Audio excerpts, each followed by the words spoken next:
Pemirsa, kita awali informasi pertama dari Direktorat Tindak Pidana Umum Bareskrim Polri mengungkap kasus penggelapan atau penadahan motor jaringan internasional yang ditaksir merugikan negara mencapai 876 miliar rupiah. Sebagai barang bukti, polisi menyita 675 unit motor dan 20.000 transaksi selama 2021 hingga 2024.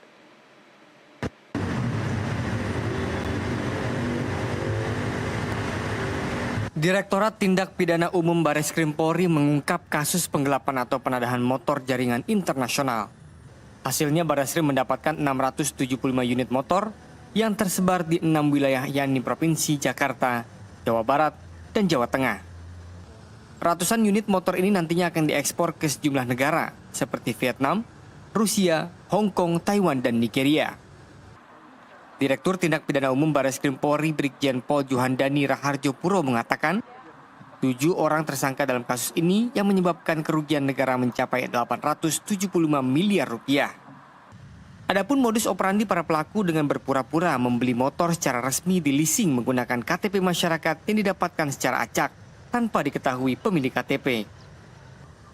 Selanjutnya, pelaku akan menjual motor tersebut sesuai dengan harga negara yang dituju sebagai lokasi. Pelaku terjerat pasal tindak pidana fidusia atau penggelapan atau penipuan dengan maksimal hukuman 7 tahun penjara. Dampak dari pengungkapan tindak pidana bermotor ini dengan jaringan internasional ini sebagai berikut. 1. Terungkap modus operandi tindak pidana penipuan dan penggelapan penadahan kendaraan bermotor berskala internasional yang selama ini mungkin belum pernah terungkap dengan jumlah yang semacam itu dan tujuan negara yang tadi kami sampaikan. Kemudian menyelamatkan potensi kerugian keuangan negara.